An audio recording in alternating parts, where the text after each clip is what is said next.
When you become a building inspector and you get certified, you then have to do continued education. It's just part of it. So the more certifications you get, the more continued education that you have to do. And so today, this is my second day of continued education training. On Monday, I did a full day test, or not a test, a full day training on 1 and 2 family dwelling units for electrical. Because I'm not an electrical inspector, but I would like to have some general knowledge in that realm of things. I mean, I've done my own home projects. I've wired shops and houses and those types of things, but I haven't really taken a lot of continued education on it. So that's what I did on Monday, and today I'm taking 2 half-day classes. The first half is done, and it was on IPC, which is International Plumbing Code. And then this afternoon, I'm going to do some training on kind of a sneak peek on upcoming code changes for the 2024 code. And through this process, I just get continued education credits, which are called CEUs, which stands for Continued Education Units. And for every certification you get, the amount of CEUs that you're required to obtain go up. And you have to renew your certification every 3 years.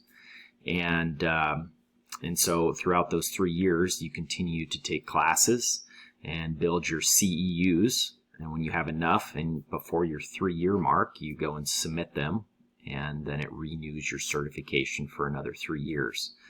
I am a certified building official, and as soon as you get that certification, it immediately kicks your CEUs up to 6.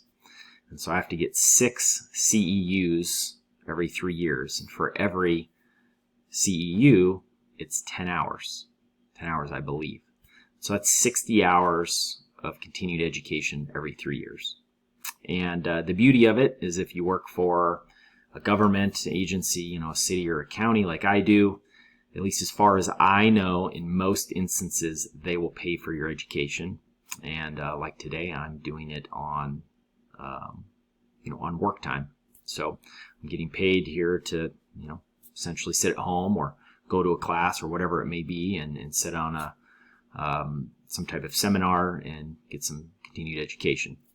Depending on where you're at, doing online courses versus in classroom training, it can change. I know some jurisdictions actually bring people in who are certified to give these courses, and they will give the courses to the inspectors or local inspectors within the area so that they can get that continued education.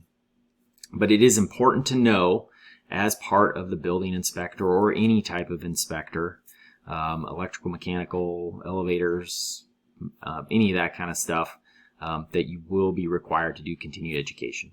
Not the end of the world, pretty simple stuff, pretty easy.